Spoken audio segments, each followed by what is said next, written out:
Brasil, né? E como superar o atraso e a depressão de desenvolvimento da metade sul do Rio Grande do Sul, né? Muito bem, então o senhor começa já contestando... Só para animar aqui, porque o Maksud tem uma inteligência exuberante, aliás, os outros também, então vamos ajudar o povo a pensar. Pois não. Foi o que ele propôs por primeiro. O economista Rodrigo Constantino, também analista de empresa, provavelmente tem um pensamento um pouco diferente, pelo que a gente lê, pelo que eu leio do senhor. Boa noite. Boa noite. Bom, eu queria colocar algumas coisas antes. Primeiro, o crescimento, acredito eu, que o Maksud estava falando também a nível sustentado, na opinião minha, e, de fato, a gente acaba vendo muitos voos de galinha aqui por falta de poupança. Poupança no Brasil não existe por um problema estrutural, não vale a pena falar todas as causas disso agora, mas, na minha concepção, a solução passa por redução de gasto público. Quando o governo baixar gasto, as pessoas vão poupar mais. Permite uma parte? Claro. Em qual ponto? Reduzir gasto também acho que é sempre uma coisa que me soa musicalmente muito bem. Em que lugar? Bom, 36 ministérios, Ministério da Pesca... Então, vamos extinguir todos. Quanto se economiza? Não faz sentido. Vamos parar de dar financiamento para a ONG, para o MST. Tem espaço. É outra coisa. Sim, mas isso dá bilhão? Chega em bilhão, não chega. Reduzir funcionalismo público. Então vamos pegar isso para depois a gente desdobrar essa conversa. Fala. Reduzir funcionalismo público em qual área? Em qual área? Vamos propor. Eu sou campeão de demissão de servidor ocioso contratado por cartão de político. Fui prefeito de uma capital, governador de um estado e fiz. Mas lá eu sabia o que estava fazendo e sabia quanto economizava e sabia qual era a legitimidade. No Brasil, nós temos muito menos serviço público do que é necessário, no mínimo. Com 36% de arrecadação de imposto sobre PIB. Para serviço da dívida. Não é verdade. É aí que está. O maior gasto corrente brasileiro em regime não inflacionário é a dívida. São os juros. É o financiamento do rentismo que faz a folga de 70 mil brasileiros. Isso não é mais a realidade atual. Não é? Cada vez menos. Vamos aos números. Cada vez menos. Vamos aos números. O PAC hoje é o maior investimento dos últimos 15 anos da União Federal, 18 bilhões. Nos últimos 12 meses, o Brasil pagou 162 bilhões de reais de juros. Sim, os juros não veio do nada. Não. Existe, o governo gastou. Agora, Gastou. Eu acho até temerário falar que eu não tenho onde cortar gasto num governo desse tamanho e ineficiente desse jeito. Todo mundo que precisa ir numa repartição pública tem ideia de como é que são os serviços. Eu sou adepto disso, eu quero saber aonde nós vamos achar 1 bilhão. 1 bilhão. Eu acho que essa discussão... Desculpe, Ciro. Não, vamos nessa. Porque se existe inteligência exuberante... Senão o pessoal dorme aí. Inteligência exuberante é sua. O problema, eu acho que nós estamos discutindo aqui coisa de número, onde vai tirar, onde não vai tirar, etc. Eu acho que o problema não é esse, não é? E você sabe disso. Não adianta onde que vai tirar 1 bilhão, quantas pessoas limitar, tal. Esse é um negócio para se estudar de alguma forma ou de outra. É importante que se faça a coisa que impeça o governo de crescer, que se inchar mais, porque ele já está super inchado. Agora, eu acho que ainda não está na hora de eu responder a sua questão. Vamos deixar primeiro o doutor Rodrigo. Desculpa, não concluiu o seu pensamento. Bom, outra coisa que eu ia falar, um comentário breve, é que o crescimento que estamos vivendo é um fato inegável, porém, na minha opinião, ele ocorre a despeito do governo aí presente, não por causa dele. Quer dizer, todo um cenário de conjuntura internacional, preço de commodities, crescimento chinês, o Brasil que menos cresce dentro do BRIC, dentro de toda uma gama de países em desenvolvimento. Então, eu acho que acreditar isso a um mérito desse governo também é um erro. E só para voltar à sua primeira colocação sobre o fórum e a provocação que você fez em relação à solidariedade onde fica, eu queria voltar nisso porque eu encaro a pergunta como uma falsa dicotomia, porém muito comum. Eu não vejo o mercado versus solidariedade, pelo contrário. Eu vejo que tudo que eu consigo comprar de remédio na farmácia vem da busca de lucro de empresas competindo. Eu vejo que o que Adam Smith percebeu em 1776, que não é da benevolência de um açougueiro que vem a minha comida, que eu compro, e sim da busca dos próprios interesses dele. Então eu não entendo muito bem essa dicotomia. Pelo contrário, eu não quero depender de solidariedade de governo ou de empresário algum para ter as minhas demandas satisfeitas. Eu quero depender, isso sim, de um mercado competitivo, onde cada um deles esteja buscando seus interesses. É assim que vai chegar na minha mesa as coisas que eu preciso para o meu conforto. O senhor entende que a guerra de mercados, chamada globalização, ela acaba beneficiando a todos? Ela acaba beneficiando quando há trocas mútuas e livres dentro de um contexto institucional, né, que evite fraude e abusos. Porém, o próprio termo guerra eu já considero pejorativo. Eu não vejo exatamente como uma guerra. Quando empresas estão competindo para atender a demanda, o tirano, entre aspas, é o consumidor. A satisfazer a demanda. Tem uma frase de Ludwig von Mises, da escola austríaca, que acho que resume bem isso que a gente está falando. Não é porque as pessoas bebem... existem destilarias que as pessoas bebem uísque. É porque as pessoas bebem uísque que existem destilarias. Quer dizer, primeiro vem uma demanda. Depois as pessoas têm que competir no livre mercado para atender essa demanda. Não é mais moderno esse raciocínio. Por que não? Não é porque um africano miserável está informado pela televisão de todo o padrão de consumo que é referido crescentemente à felicidade. E ele não dispõe da menor chance de acessar a isso. Estou falando dos africanos para não falar dos nordestinos. Esse é o lado do pejorativo. Mas quem não está protegido da propaganda que induz não, mas não o é consumo, propaganda. Não é propaganda, política? nem eu acho que deva se restringir o acesso das pessoas. Minha opinião é um pouco complicada, porque eu não gosto de manual. A questão é assim, falamos do Brasil. O Brasil é uma potência intermediária, nós somos a 15ª economia industrial do planeta e temos o que perder. Ponto final, nós temos o que perder. As condições de consumo, quer dizer, o padrão aspirado de consumo, o padrão desejado de consumo, é a única verdadeira globalização. É a única. E é um padrão de consumo que vem na esteira da afirmação de identidades culturais que não são as nossas. Já tem aí uma outra digressão para outra hora a gente refletir. Eu me preocupo muito com a perda de identidade cultural, porque isso informa como é que a gente se relaciona, como é que a gente se vê no mundo. E não é para fazer muro contra ninguém, não. Eu acho que no futuro a liberdade deve ser absoluta para tudo. E o auto-juízo, o auto-arbítrio deve ser o grande juiz de todos. Porém, a verdade não é, nesse momento, assim. Por quê? Porque eu padronizo o padrão de consumo, eu digo a um jovem africano, um jovem chinês, um jovem brasileiro, um jovem indiano, quais são os elementos, até inconscientes, de felicidade, de aceitação pelo grupo, qual é a estética que ele deve ter, isso está padronizado. Mas as condições de produzir... Constantino, as condições de empreender são dramaticamente nacionais. É o que eu vou refletir amanhã com a garotada, com a companheirada lá no fórum. As condições de empreender reais, esqueça qualquer paixão ideológica e vamos refletir sobre isso. Primeiro, a condição de financiamento é global? Cada vez mais, sim. Cada vez menos é assim, pelo amor de Deus? Não, você tem dinheiro. Cada vez menos é assim. A condição de financiamento hoje no mundo, o Brasil desconta um duplicata aqui em Porto Alegre, hoje à tarde, 1,75 ao mês. Você toma emprestado a 1,75 ao ano no Japão. Sim. Na Europa, nos Estados Unidos. Temos que fechar a roda. Mas vamos aqui. O domínio tecnológico. Temos que fechar aqui. Primeiro o doutor Rodrigo, depois tem que falar... Só 3 assimetrias para a gente deixar. O domínio tecnológico é disponível globalmente? Pergunta se o Brasil pode vender avião Tucano para a Venezuela. Não vende o avião Tucano da Venezuela porque a estupidez da política externa norte-americana proíbe o Brasil de vender avião da Embraer para a Venezuela porque tem componentes tecnológicos embarcados no Tucano que o Brasil não produz. Esse é o aspecto negativo quando se fala em guerra de mercados.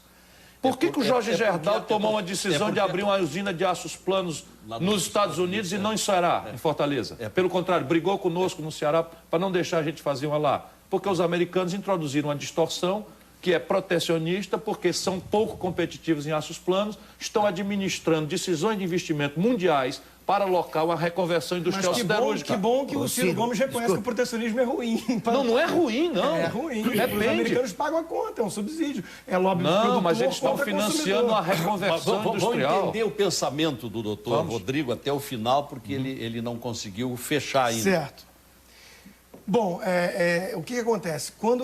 O Ciro está falando de uma coisa que é verdade. Os juros, por exemplo, não é igual no mundo inteiro, não é unificado. E o câmbio? O câmbio também não é. Um dos principais motivos disso são as barreiras artificialmente criadas por governos locais. E os impostos. E os impostos. E o sistema tributário. Eu gostaria de falar uma coisa. E o nível de capacitação do capital humano. Você entra na humano. Amazon, aliás, o avanço tecnológico está permitindo cada vez mais isso. Você entra na Amazon, no site da Amazon, qualquer um pode entrar hoje, e procura por um computador novo da Sony, vai o padrão. $900 você compra em qualquer lugar dos Estados Unidos, chega no Brasil, custa R$5 mil. Isso é insumo, isso é produtividade. Eu quero entender por que eu tenho que pagar R$5 mil por algo que o americano muito mais rico paga $900. A culpa é do governo. Porque nós temos governo. Nós temos governo demais. Então, como é que você pode falar que a globalização é prejudicial nesse sentido? O que é prejudicial são as barreiras que não permitem chegar funding barato no Brasil através de venture capitals e hedge funds e empresas. Muito bem. O senhor vai começar o próximo bloco. O senhor foi muito entrecortado. E os Estados Unidos também têm governo, viu, Ciro? Por isso que eles fazem aquilo. O mundo inteiro tem governo. Claro, o mundo inteiro tem governo. Portanto, agora, não é possível que a gente esteja certo e o mundo inteiro errado. Mas a gente tem mais governo que o mundo todo. Não é verdade. Agora, eu vou lhe deixar uma pergunta também. Não é verdade. Sabe quanto é a conta da guerra do Iraque? Sabe quanto é a conta? Já atualizada, $1 trilhão. Pois é, agora... Por aí. Bom, $1 trilhão. É que free market significa uma coisa para os Estados Unidos, para os americanos, sim, mas pendurado no para céu... nós outra coisa. Ah, claro. Agora, para nós incluir, doutor Rodrigo... É disso que eu estou tratando. Para começar daqui a pouquinho... Tem uma expressão assim, pendurado na brocha, né? O cara está pintando, você tira a escada e ele fica pendurado na brocha. Né? O senhor tocou muito de passagem a questão da capacitação. No Brasil, nós temos uma desigualdade de um abismo, né? Posso te dar um númerozinho? Estou ficando chato. Sabe quanto é a matrícula no ensino superior público brasileiro? 6 de cada 100 garotos de 18 a 25 anos. 6. Cuba tem 48, sabe? Doutrinados, né? Cuba não pode nem pensar. Peraí, doutor, não põe a palavra na minha boca. Estou falando o seguinte. Não, eu estou falando que são Cuba, doutrinados. Um país miserável, que tem um regime deplorável, se quer que eu fale mal, Cuba consegue, num regime deplorável, numa economia ridícula, botar 48 de cada 100 dos seus garotos em nível superior. O Brasil bota 6. Bom, desculpe, Ciro. Olha, e acha que está gastando demais o Brasil. Ciro, pera um pouquinho. Tem governo demais. Ciro, você é muito inteligente, tudo, eu admiro, gosto de você, etc, etc, etc. Só que, por favor, não use comparação num país socialista... Não, então eu vou falar com a França. Tá bom, mesmo... Que aí dá 80. Aí o cara diz assim, mas a França também... Também é socialista. Agora, vamos dizer... A França é socialista também. Claro, você sabe disso. Bom, mas eu queria deixar uma pergunta... Eu sou socialista. Não, deixa eu terminar a frase apenas. Termine. No socialismo, não existe o sinal de preços do mercado, não existe. Impede cálculo racional. Então, lá na China, hoje estamos falando aí mesmo aí no fórum, né? Os chineses estão vindo aí brutalmente, porque eles não têm encargos sociais, não tem isso, não tem nada, eles não têm salários, os salários são ínfimos, né? Quase gratuitos, porque existe escravos, são escravos. Agora, um dia eles vão passar a ter salário e um dia vão ter mais dificuldade para coisa. Mas hoje não tem. Em Cuba não existe preço. O sinal de preços do mercado não existe num país socialista. No socialismo não existe esse troço que nós chamamos de preço. Cubano, não. Em relação à desigualdade, eu colocaria só uma coisa. Primeiro, eu não vejo nenhum problema em si com a desigualdade, no sentido de que a riqueza não é um bolo fixo, não é um jogo de soma zero. Para alguém ficar mais rico, não tem que o outro ficar mais pobre. O Michael Dell, quando criou lá com $1.000 a empresa dele, a Dell, ele ficou bilionário porque ele pôde vender um produto mais barato que gerou valor. Há poucos dias saiu uma matéria na revista, na Veja, dizendo que o que predomina no Brasil é a classe C. Ora, isso é muito pouco. A nossa gente tem pouca capacitação para o trabalho. Então, se não consegue alcançar, acompanhar a evolução dos mais adiantados, o que vai acontecendo com a nossa gente? Caindo na marginalidade ou na criminalidade, certo, que é o que está acontecendo em grande número. Faltou oportunidade de emprego. Doutor Molion, o senhor é do ramo da climatologia, meio ambiente, e tudo isso tem a ver com economia. Boa noite.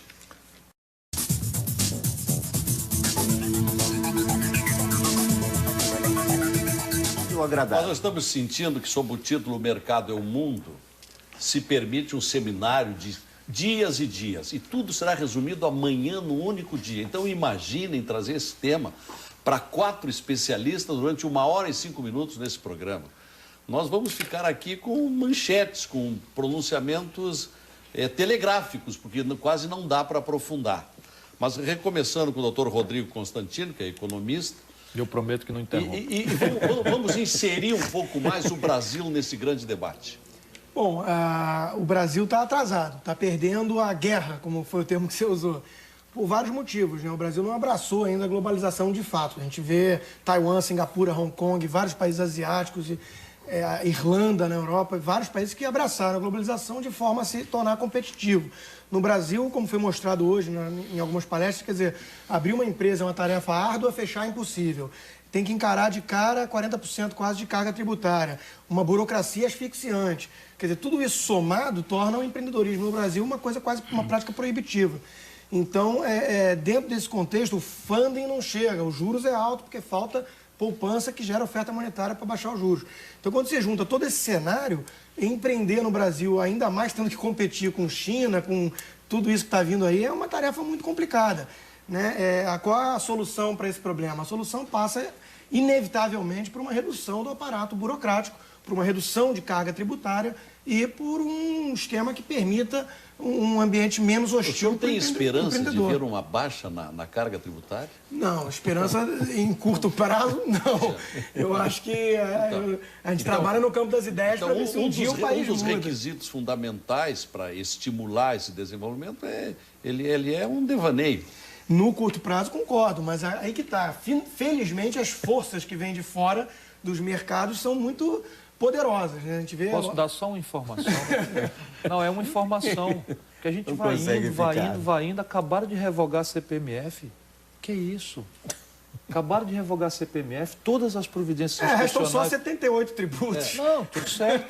Não, peraí. Deu para ver que ela não fazia falta. O doutor Constantino tem aquela coisa que tem o condão de me desorientar se eu não tivesse já 50 anos. A questão é a seguinte, eu não sou defensor de burocracia, de corrupção, de Estado balofo, de nada. Portanto, vamos tratar a coisa onde ela tem que estar. A carga tributária brasileira cresceu de 27% do PIB, quando eu era ministro da Fazenda, dia 1º de janeiro de 1995, para 35% no dia 1º de janeiro de 2003, quando o Lula tomou posse. E eu não vi essa efervescência, você também era muito moço, não tem culpa, mas eu não vi a ideia. Sim, mas eu escrevi sim. Eu escrevi, rompi e briguei com essa gente. Agora, de lá para cá, todos os movimentos institucionais do país, inclusive irresponsável, que é esse da CPMF, os meus eminentes colegas resolveram fazer lá no Congresso, foram na direção de desoneração tributária. Agora, por que a gente não derruba a carga tributária de uma forma correta? O senhor já vai falar. Por causa daquilo que ninguém quer falar, por causa da interdição patrimonial. O país tem que gerar superávites monstruosos para servar uma coisa que era uma dívida pública que levou 500 anos até o governo Fernando Henrique para arredondar em 35%, 36% do PIB e que em 8 anos deste tipo de maluquice ideológica vendido como ciência virou 58% do PIB em apenas 8 anos. Conclua. Como é que você trata a reforma tributária com uma dívida galopando desse jeito? Bom, cortando gasto, só tem um jeito. Mas imagina um indivíduo que tem um orçamento familiar. De novo, ele tem uma dívida que ele herdou. Vamos discutir. O fato existe a dívida. Não me põe do outro lado, eu estou do seu mesmo lado. Não, eu sei. 3 trilhões. Existe uma dívida de mais de R$1 trilhão herdada de governos gastadores. Governos gastadores. Mas deixa eu fazer... Se a família tem um Deixa eu aproveitar a sua inteligência. Uma dívida desse tipo, só tem um jeito de cortar que eu conheço. Não existe mágica. Tem que produzir receita para pagar. Agora é a sua vez. Posso falar para nós regular o tempo? Não, eu na verdade, queria que a inteligência dele, porque a metodologia é boa. Talvez é porque eu já estou mais traquejado nessas coisas, é que estou fazendo essa provocação para explorar a inteligência dele, a bem do nosso debate e do telespectador especialmente. Você fala assim, cortar gasto. Isso é muito simpático. Eu sou um muquirana em casa. Eu corto gasto diariamente, eu não faço crediário, não gosto, não tenho dívida. Tudo certo, eu sou assim. Governador, prefeito, ministro, eu fiz ministro fazendo o maior superávit da história da fiscal brasileira, está tudo certo. Mas a minha questão é, no aqui e agora brasileiro, esse discurso não pode ficar no truísmo de que é preciso ser racional nos gastos, porque senão nós entramos num parafuso de piração, porque caricatura não falta. Às vezes assim, tem ministério demais, ok, Ministério dos Negros, Ministério das Mulheres, corta qual? E economiza quanto? É essa a questão. Não, aí... Isso serve o seguinte, para denunciar os sintomas generosos de falta de austeridade do serviço público brasileiro. Estou de acordo. Eu acho muito frouxo. Eu, por exemplo, nunca usei cartão corporativo porque eu acho aquilo meio estranho. Certo. Eu fui ministro, não aceitei receber cartão corporativo. Mas, se a gente acabar, eu já fiz esse exercício, esse é um problema. Por isso, e eu não deixo mais, por isso que eu fico até mal educado, eu não deixo mais ninguém dizer truísmos na minha frente, politicamente corretos, audíveis como música para a população, e que deixam uma ilusão grave, perigosa, para a inconsequência da política brasileira, que é assim, está aí um monte de coisa fácil de fazer, um monte de caricatura, não está vendo a quantidade de ministério? Sim. Não sei o que, o Brasil está em pandarecos, o gasto corrente brasileiro é deprimido. Por favor, a Força Aérea do Brasil está com 76% do seu equipamento paralisado no chão por falta de peça de reposição. Alguém diz, não, mas para que o Brasil precisa ter Força Aérea? Pergunta para o Equador por que o Brasil precisa ter uma Força Aérea. A Colômbia andou lá invadindo o território, o espaço aéreo, a Venezuela mobilizou tropas na fronteira da Colômbia. Está rindo de quê? Eu não concordo. Você não concorda que acabou de acontecer um problema que quase leva uma parte da América Latina à guerra? Quase por causa do Chaves, né? Não interessa por causa de quem, eu quero saber qual é a capacidade dissuasória do Brasil. Intervalo, para nós ouvirmos de volta o doutor Molhon, que não conseguiu ainda... Não, você está protegendo ele, agora ele conseguiu. Não, distinguir bem ainda a conservação ambiental... Ah, o Molhon, pensei que era o Constantino. Com mudança climática. E eu vou lhe deixar uma perguntinha que tem um interesse regional muito grande, doutor Molhon. Pois não. Nós estamos tendo um debate muito acirrado aqui no Estado, em função da vinda de 3 chamadas empresas papeleiras, isto é, que plantam para produzir celulose e estão querendo plantar bastante eucalipto na metade sul. E dizem alguns que isto vai exaurir a água do solo e nada mais nasce ali, pela quantidade. Eu vou lhe pedir uma opinião sobre isso, já que o senhor é um estudioso do assunto. Na volta.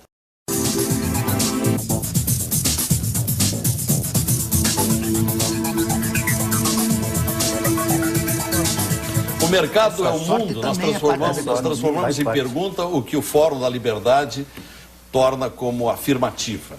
E aqui nós vimos no programa que, de fato, o mercado é o mundo, aqui para este lado, e não é bem assim para esse lado. Tá? Chegamos à conclusão. Agora, vamos às conclusões. Deputado Ciro Gomes, muitas ideias foram lançadas, vamos ver como é que dá para concentrar nesse arremate. A questão para mim é o seguinte, há 2 planos. Uma reflexão sobre o mundanismo e as vulgaridades da governança brasileira não resiste, e eu não vou ficar aqui de defensor disso.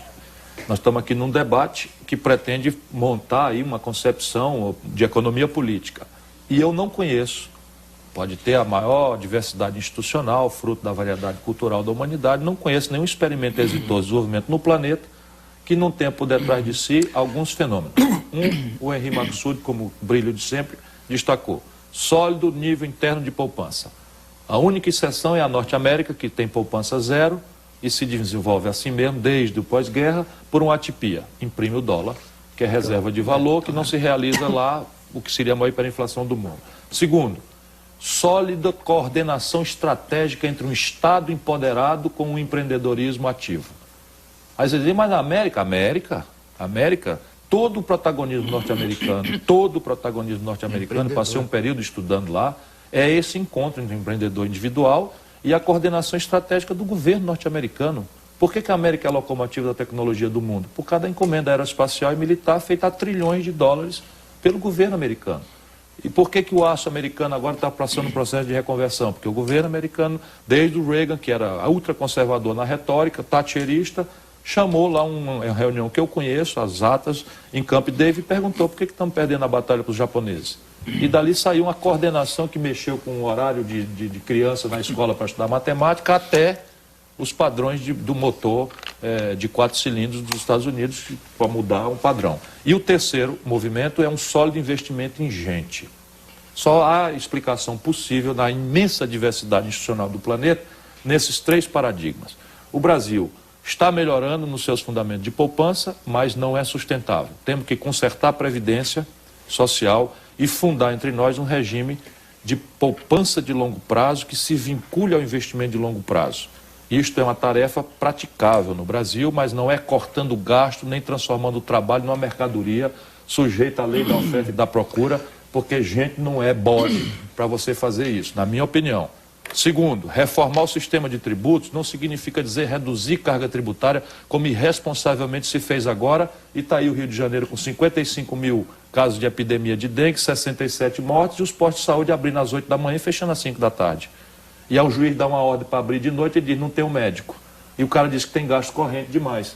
E os professores mal remunerados dando uma educação imprestável para a esmagadora maioria das crianças. Verba da saúde exatamente agora? Cortou agora, vai cortar pesado. Pois é, mas... Vai cortar pesado porque tiraram 40 bilhões. Poderia cortar? Sim, meu companheiro, o problema é que não há almoço de graça. Não tem almoço de graça. Sim, mas deve haver, se tu quer fazer graça com os pagadores de CPMF e tira 40 bilhões, aí tu tem uns problemas. Por exemplo, pode atrasar a folha de pagamento do funcionalismo? Não pode. Lavar a primeira despesa. Pode não pagar os aposentados e pensionistas? Não. Já vá a segunda despesa. Pode cortar o Bolsa Família? Nós achamos que não, porque é o prato de comida que tem 11 milhões de famílias e mais nada. Isso é um programa de segurança alimentar. Terceiro, quarto, Pode cortar o investimento? Se cortar tudo, não corta nada, senão 18 bilhões de dólares. Vai cortar onde? Na difusa despesa da saúde. Cansei de avisar, vai acontecer. Agora, o Estado brasileiro é raquítico? Doutor Constantino. Não, o Estado brasileiro não é raquítico, por favor. Não ponha a palavra na minha boca. Não, eu estou concluindo. O que eu só digo é o seguinte, a Suécia, a Dinamarca, a Noruega são países de altíssimo desenvolvimento humano, onde o Estado é 2 vezes o tamanho do Estado brasileiro. Doutor Rodrigo Constantino, sua vez. O índice de liberdade econômica mostra que esses países escandinavos são muito mais livres que o Brasil. Eu queria falar... Uma carga tributária de 54% do PIB. Então, riqueza antes. Aparentemente, o buraco é mais embaixo. Eu gostaria de lembrar ao Ciro Gomes e aos espectadores que se dirigismo, o planejamento central, fosse solução e a máquina, a locomotiva do mundo, que é os Estados Unidos, fosse fruto disso, eu não entendo porque a União Soviética, com o Sputnik e tudo que fez... Quer que eu explique? Deixa eu só tentar terminar. Porque não é isso que eu estou defendendo. Chegaria lá. Eu gostaria de falar... Não, eu sei que não é isso que você está defendendo. Estou falando que o dirigismo estatal, o planejamento de cima para baixo... Coordenação é espontânea. Coordenação estratégica. Eu acredito em coordenação espontânea, livre mercado. A questão da educação, gostaria de mencionar também que não é uma panaceia. É óbvio que tem que ter investimento em educação, principalmente de base. Só que não é panaceia. O caso que o Maksud já lembrou da União Soviética, o próprio caso de Cuba, que o Ciro Gomes trouxe, que tem muito universitário. Eu gostaria de lembrar que tem muito universitária se prostituindo e universitário dirigindo táxi, engenheiro dirigindo táxi, porque a Alemanha foi dividida em duas. Era um povo com uma educação muito parecida, uma desabou, a outra prosperou. Qual foi a diferença básica entre as duas? Liberdade econômica. E liberdade econômica é o que falta nesse país. Estamos em 100º lugar no índice de liberdade econômica do Heritage, do Fraser Institute e por aí vai. Então não adianta, se você investir em educação, se você botar um Estado dirigista que vai... meia dúzia de clarividentes dizer qual o setor que tem que ser puxar a demanda, investimento e tudo isso, sem liberdade econômica, não vai para frente, não adianta. Professor Luiz Carlos Molion, suas conclusões. Bom, as minhas conclusões vou deixar para pensar. Estão falando muito em aquecimento global e amanhã eu vou mostrar